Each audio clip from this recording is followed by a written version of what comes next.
Assalamualaikum warahmatullahi wabarakatuh. Halo semuanya, selamat datang di channel ini. Perkenalkan, nama saya Ivan Aryoseno. Saya dari kelas 12 IPA 1. Di dalam video ini saya akan mempresentasikan tugas akuntansi saya dengan materi akuntansi perusahaan dagang. Di dalam bab 4 ini ada 4 materi, yaitu pengertian akuntansi perusahaan dagang, ciri-ciri perusahaan dagang, jenis-jenis perusahaan dagang, dan terakhir siklus akuntansi perusahaan dagang.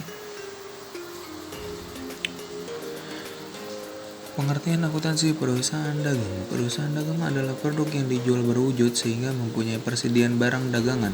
Aktivitas utama dari perusahaan dagang adalah pembelian dan penjualan barang dagangan baik secara tunai maupun secara kredit.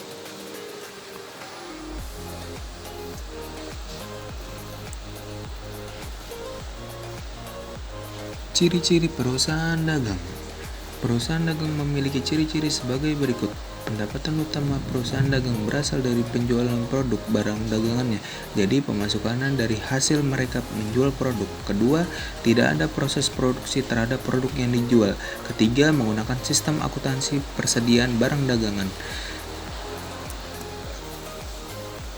Jenis-jenis perusahaan dagang. Berdasarkan macam konsumen yang terlibat, perusahaan terbagi menjadi 3, yaitu perusahaan dagang besar, perusahaan dagang sementara, dan perusahaan dagang ecer.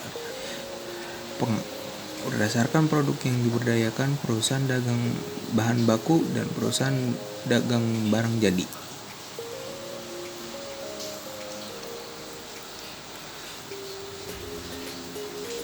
Siklus akuntansi perusahaan dagang terbagi menjadi 4, yaitu tahap pencatatan, tahap pengiktisaran, tahap pelaporan, dan tahap penutupan.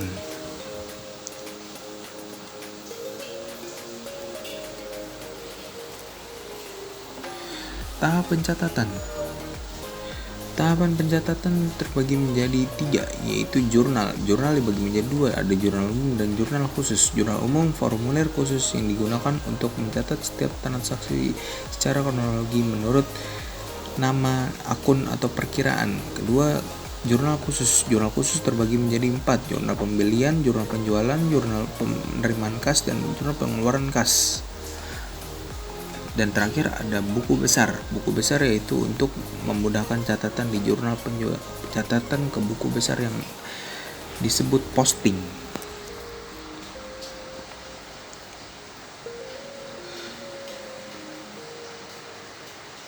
Posting ke dalam buku besar ada 4, yaitu posting jurnal penjualan, posting jurnal penyesuaian, posting jurnal penerimaan kas, dan posting jurnal pengeluaran kas.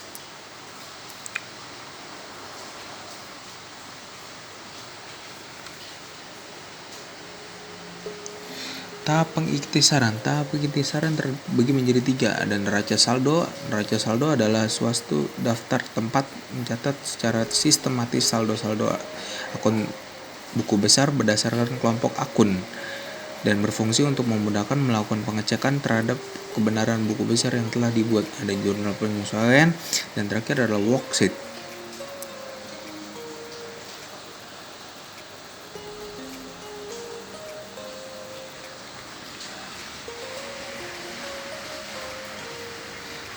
Tahap pelaporan. Tahap pelaporan terbagi menjadi 3, ada laporan neraca. Laporan neraca adalah laporan yang menunjukkan posisi keuangan perusahaan pada titik waktu tertentu. Dan laporan laba rugi adalah laporan keuangan suatu perusahaan yang dihasilkan pada suatu periode akuntansi yang menjabarkan unsur-unsur pendapatan dan beban. Dan terakhir adalah laporan perusahaan modal atau ekuitas. Untuk perusahaan dapat menggambarkan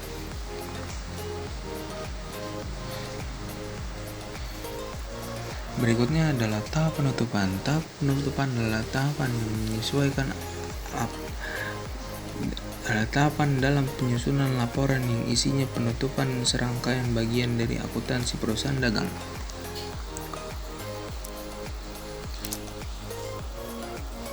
Fungsi jurnal penutup. Yang pertama, menutup saldo akun sementara atau nominal. menunjukkan jumlah modal akhir periode akuntansi, dan ketiga memisahkan transaksi pendapatan dan beban. Meliputi neraca saldo yang disesuaikan, jurnal penutupan, dan jurnal pembalik.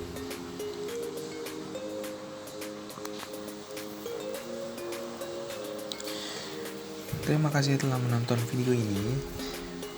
Kurang lebihnya mohon maaf. Assalamualaikum warahmatullahi wabarakatuh.